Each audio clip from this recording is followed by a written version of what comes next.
Hello and welcome to Dialogue. I'm Zhou in Beijing. Recently, China's Central Inspection Panel made the judgment the Industrial and Commercial Bank of China, one of the four largest banks in China, has seriously nepotism problems. Earlier this year, China's central authority decided to expand a pilot anti-corruption program to end nepotism and regulate the behavior of those executives' family members. So what are the reasons for the persistence of this problem inside China's state-owned enterprises, and how does it affect the enterprises and their performance and harm the public interest? And what lessons can China learn from the rest of the world in rooting out this difficult problem? To talk about these and more, I'm happy to be joined in the studio by Mr. John Ross, Senior Fellow of the Chongyang Institute for Financial Studies, Renmin University of China, and Professor Liu Baocheng of the University of International Business and Economics. But before we get started, let's take a look at this. China's Central Inspection Panel recently announced that the Industrial and Commercial Bank of China, ICBC, one of China's four major state-owned banks, has serious nepotism problems. Among the 691 senior officials working directly with the ICBC's headquarters, 220 have either spouses or children who work in the same bank. The Central Inspection Team demanded that ICBC complete a self-examination of nepotism before the end of May, and this is not the only case. Following investigation, China Taiping Insurance Group, China Life Insurance, Agricultural Development Bank of China, and another 3 companies are also involved in the scandal. Nepotism, or cronyism, is a form of corruption that has long been a prevalent phenomenon in China.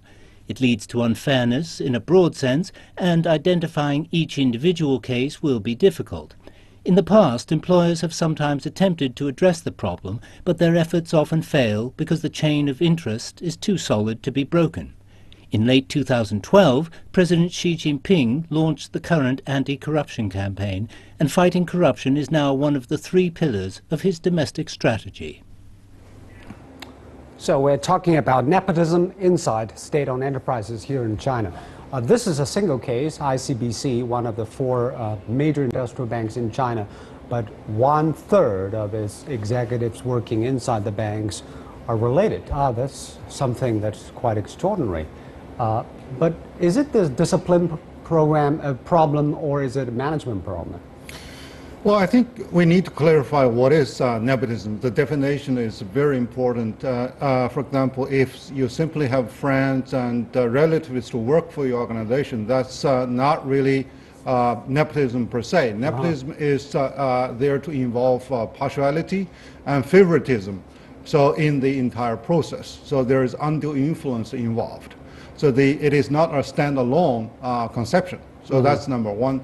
And well, as to your question, this is really a rampant issue.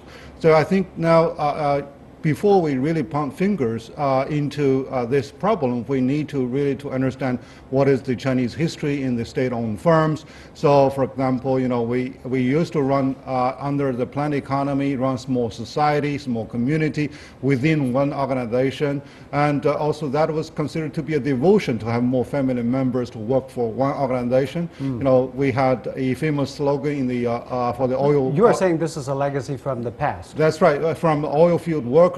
You know, I devote my youth to oil production, and then I donate my children to the same line of business. So I think there is, well, of course, culturally there's a long legacy of Confucianism in the clan culture, but there is also the legacy of the planned economy.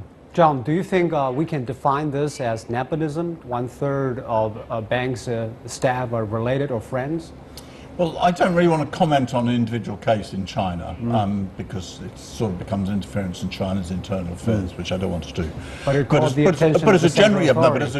as a general question, there is no evidence that there is inheritance of business skill or scientific skill or anything. The descendants of Newton or Darwin or Einstein, I don't think if Einstein had children, but there's no evidence that great leaders have great children. Therefore, this leads to inefficient allocation of assets. I personally have got a rather radical position. I support the position of Bill Gates and Warren Buffett, who said they will leave their children $10 million each, and that's it. and the rest of the money will be transferred to somebody else because there's no evidence that the children run it better than other people. But in this case, it seems that those family members or friends that work in a large bank, they have issues of conflict of interest if there is a management problem prop up. Yes, certainly. This is the real question, but it will affect people's influence. People are not divided into, their business selves and their strict and their personal things. I don't think it is a healthy situation if you have a significant number of people who are related to each other, working in the same organisation in principle. I have very definite views on the question of running of state and indeed private enterprises, which is I'm in favour of having high salaries and maximum transparency. I don't think that a state enterprise in any country is a sort of charity in which what you're supposed to do is give your labour and so on and so forth. It's not necessarily a charity thing. This is a corporate culture thing for many of the state-owned enterprises, isn't it, Mr. Liu? Yes, I think it is really the institutional setting and also the corporate culture that is at play. And we have to remember that corporate culture is highly related to the social culture and based on accumulation basis. I want to take the opportunity to clarify another concept, that is the difference between nepotism and cronyism. So actually the nepotism, it's related directly to blood connection, but cronyism is more of a pervasive and rampant issue that is going on in China. So if you ask any foreigner who knows little about China, they know the word guanxi. So the guanxi turns out to be a spider web, both socially and institutionally, that reciprocation of favors is really the mainstay for maintaining the type of guanxiology. So, this is really penetrating into organizational structure. But do you think it is rampant in China's state-owned enterprises system, or I think anywhere. It's not only in the business circle, but also in the political circle. We have so many, sprouklings of the previous leaders sitting in the position. But what my position is that, okay, qualification and merit is the only criteria. So if you simply say, okay, because you have a black connection, you're not allowed to enter this organization. That's really how did it come into being? Why the human resources departments in different SOEs cannot practice a merit-based application and recruitment system? So I think one is the transparency of the selection criteria. And the other is disclosure, voluntary disclosure from both the employee and also really provide reference. And third is the ongoing dynamism to check and supervise even after the hire process. So this is made known and made public. So this way we are able to really provide a more transparent and equitable standard for all people. So because if we like the Shandong rule, if we just simply deny all the family members to participate in one organization, that really creates a sort of unfair situation on the part of those blood connections of those people. Do we have similar problems in the West? If there's a state-owned enterprise, of course you do.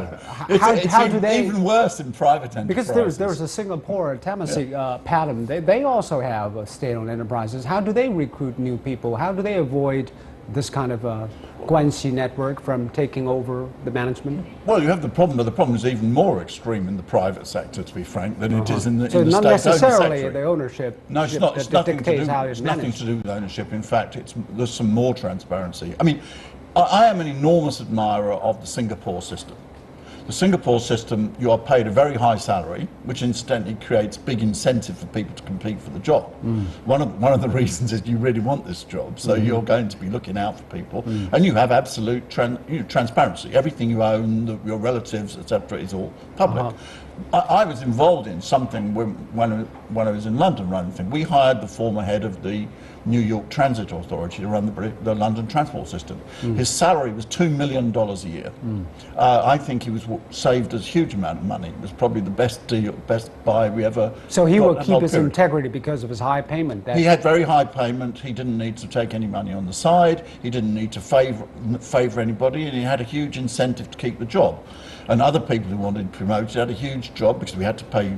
Nobody was paid. So enough even to him. he employs his friend or relatives, that does not necessarily mean it's nepotism, because still merit basis. No, but he didn't, and it doesn't happen that way because you get very intense competition for the jobs, because the rewards are transparent. They're not gained by having some secondary reward in the staying at good hotels or being able to employ somebody. Your reward comes that you get a very big pay package, and So that's how it operates. Here in China is quite interesting because the incentives mechanism seems to be totally different. Now we are cutting down dramatically the payment of SOE executives here in China. We want them to be clean, but we want them to get paid less. How would that work? Well, the incentive can be divided into intangibles and tangibles. Actually, to be in the position of in an SOE leader, you really have a strong influence because you still have a strong power economically and even politically. So therefore, nepotism cannot really be prevented from the abuse of the power.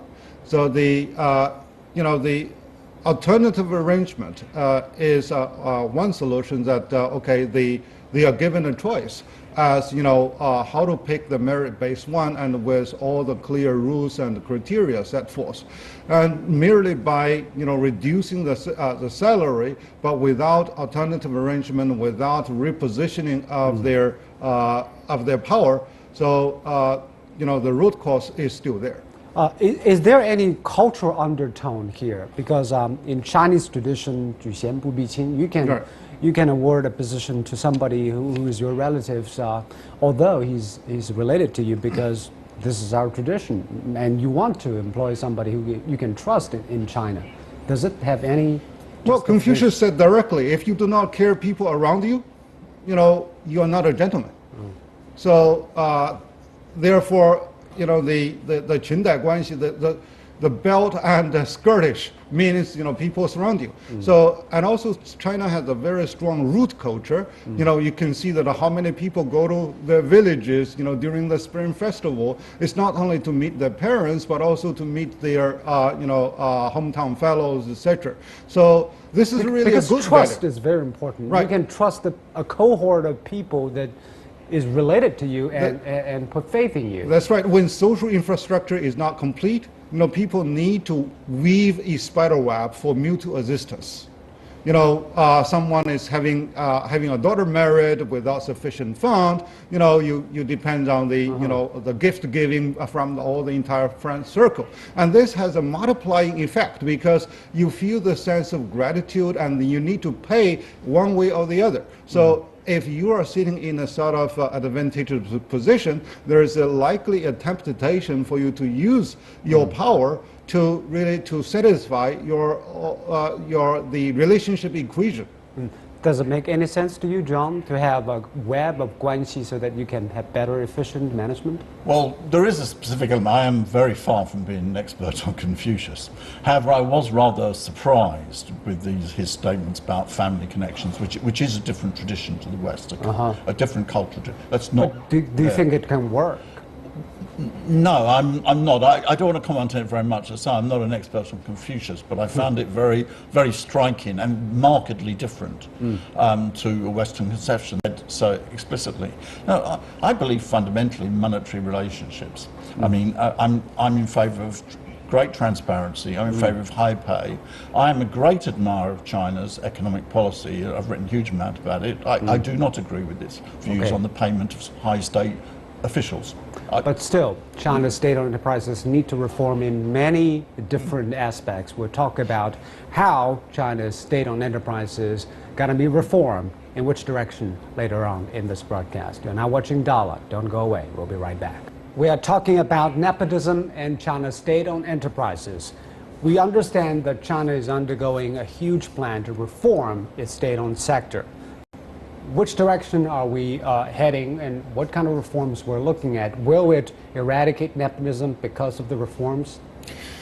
Well, I do not really buy in the concept of abruption, like the Shandong case, to simply stop, simply because, well, there's going to be a potential for nepotism to simply stop the relatives to get into a certain organization, but, they need really to have a more clear and precise and transparent rules to prevent favoritism. So that's the core issue.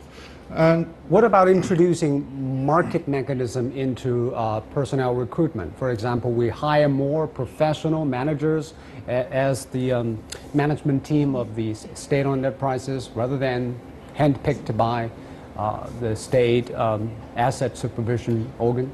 But still, as long as the culture is there, as long as the power is there, so this is inevitable. So therefore, a fundamental solution is really to minimize or marginalize the importance of power within the state-owned enterprise. So how are we going to do that? How are we going to overhaul? Well, we invite more of the private capital into it, and also to have the sort of a sizable share, which permits the sort of voice of the private enterprise and the market to say. So that's one thing really to check and balance the excessive use of the power. The other is really to reduce the area where it is not necessary for the SOEs to monopolize.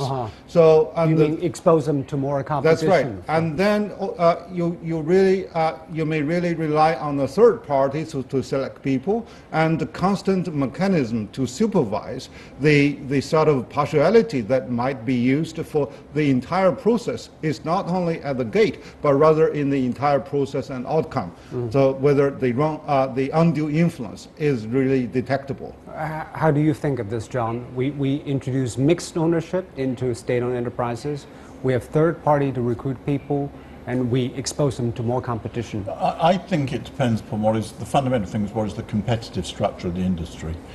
Some industries are just inherently monopolies. There's nothing you can do about it. You can't build a second electricity We should have grid. more or less of this. No, it's not a question you should have more or less. It's determined by the amount of capital investment that's required. Nobody can build a second electricity grid. Nobody can build a second metro system. Nobody can build a second railway. It's too expensive. Therefore, So you're saying the current structure is wholesome? No, it depends on what the structure is. If where you have something which cannot be anything but a monopoly, I'm in favour of the state owning it, for the simple reason that the experience of 150 years of trying to control private monopolies shows that it can't be done. Once you do that, what is your suggestion? What sectors? Well, then you have to. Well, these are things like railways, electricity supply, metro systems, urban transport systems. What about telecommunications and financial services? Well, there's two different parts of telecommunications. Energy. Telecommunications, it depends what you're doing. The actual, what you might call the fibre, the hardware, that's inherent in monopoly. It's perfectly possible to have different suppliers using the same system over the same hardware, so to speak, right? There, I'm in favour of the state owning it and the state having very direct command of the situation and being able to remove people very easily. What you don't want to have is the management to have security of tenure in that situation. That's why I'm in favour of the system. They're very highly paid and they can be removed essentially at 24 hours notice. Okay. And that combination gives you a very strong incentive to be efficient. Other sectors, the state should just keep out of. The ones which are what economists technically perfect competition, which are merely competitive. Nobody wants state-owned restaurants, retail sectors, things like this. These are just they're competitive. The state should stay away. Do you totally agree, Mr. Liu? Those are the areas, actually a lot of areas that the state-owned capital have been drawing back from.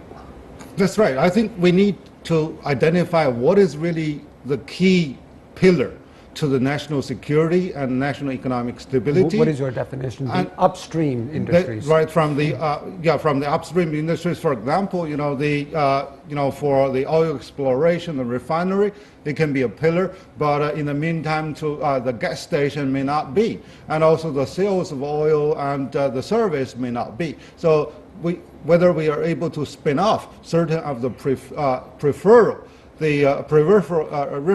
type of service, so that's we are able to draw a border. And the other is that how we really can shift in a sort of market base, to cut the tie from the state intervention. So that's another very strong issue. You mean intervention in personnel arrangement or in capital access? Well,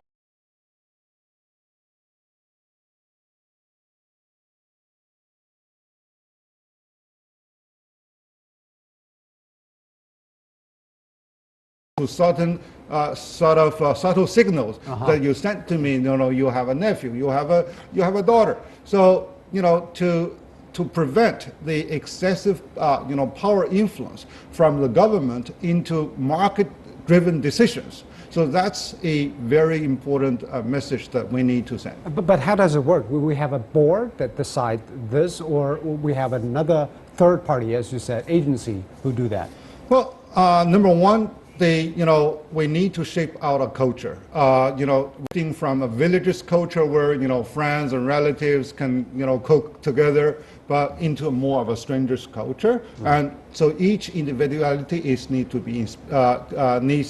be exercised in decision making. And the other, yes, we need to set up an open and transparent mechanism, and leave it not only to the Central Party Disciplinary Committee to probe into the issue, but put it under the sunshine that every citizen can really whistleblow, can really pick on, can raise questions and issues, so that they can really be able to defend that no excessive power, no undue influence was there in this election and evaluation process. Another big problem facing the state-owned enterprises this year is, of course, the reduction of overcapacity. Many of those upstream industries like mine, coal, steel, they have been facing tremendous pressure because of the slowing down of the economy. Can they handle both better efficiency with the management and declining demand and reduction of capacity? This is the question: what sort of social net, safety net the state puts in place. As long as you don't have a proper social security system in China, effective one, it's going to be very hard to lay off people. Because firstly... But we're talking about probably millions. Yeah, but you see, this is the problem. In my opinion, it won't happen, to be very frank, because there's not a social security system that's in place. In the West, if you become unemployed, you have welfare benefits, you have social benefits. They do have unemployment benefits, but not good enough. No, not good enough. They need to have jobs. Yes. But in the West, what you have is you have a sufficient social security net that when you're unemployed, certainly your standard of living goes down. But the assumption is that you will then move into another job within a relatively reasonable period of time, not next week, but we might say, a year to 2 years. And meanwhile, your standard of living does not collapse. As long as you do not have an adequate social security net, which does not exist in China, to be frank, you will not be able to lay off enormous numbers of people without, one, impossible human problems, and secondly, without serious social discontent. If you put people into another thing that is on the mind of the decision makers. Yes, if you put people in desperate social situations, social unrest, because the size of the problem, we're talking about millions, if not tens of millions of people get laid off. I think more fundamentally is that we need to discover what is the root cause for the zombie enterprises. So very often it is not really the management issue; it is really the state planning issue. So namely, the Chinese national economic planners, they messed up in their planning, so they didn't really forecast correctly on what is there going to be. So if we use the same power to nullify the same power, we often say that the doctors cannot cure their own diseases. So how to prevent the repetition of the same type of decision-making error? So I think that's something we need to take care of. The other is really the special budget for training. So these people, they are innocent, and many of them have been role models, in working very hard, but they just stepped into the wrong management or wrong business. So how really, we can be, the government and the society can be responsible to provide funds for them to have new skills and to get fitted into new job positions. So I think that's undeniable. But all these will be very costly, especially to the local government. The local government have to make budgets to train those programs. They have to take the pressure if they don't have jobs and roam around the streets. Do you think the local government's up to the task? Well, they have to realize further delay means a higher cost. So it's their people, and so local government will, particularly for the state-owned firms, they have to work with also the central government, with the firm, and with the, industry, associations per se, to work out a scheme to better place these people. So I think the key is that, social welfare and also job training or on-job training, and so. The previous way of doing that is that, okay, I give you a lump sum deal and you just go away, I'm no longer responsible. So this is not really applicable in today's situation. That's basically what happened in 1996. That's right. That was a sort of one-time buy-off. So that was really not a responsible approach. It won't work with this kind of management. No. What do you think is the ideal position for state-owned enterprises in China going down the road with a much shrunken size of the state-owned enterprises in China's economy? No, I think it depends upon the sector, as I said. I think you will get no end of problem if you try to privatize monopolies. You'll just get a total But many mess. people will get out of this economy. But you see, there's three different types of sector from actor. There's perfectly competitive. The state should just stay out. Or it's supply infrastructure and very important things like that. But it shouldn't be right.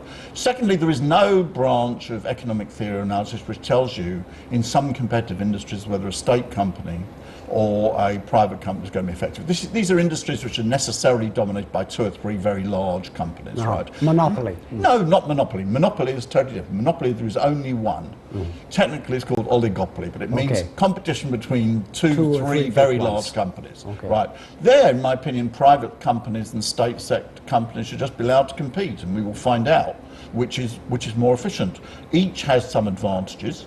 The state has advantages. It doesn't have to pay dividends, which means it's cheaper. It can borrow more cheaply because it's defended by the state. On the other hand, it doesn't have the element of personal incentive in it, of ownership, and so both types of industry have advantages. Let them compete with each other. All right, we're running out of time. Thank you very much, John. Thank you, Mr. Liu. And you've been watching Dialogue here on CCTV News. I'm Joe in Beijing. Thanks for watching. Goodbye.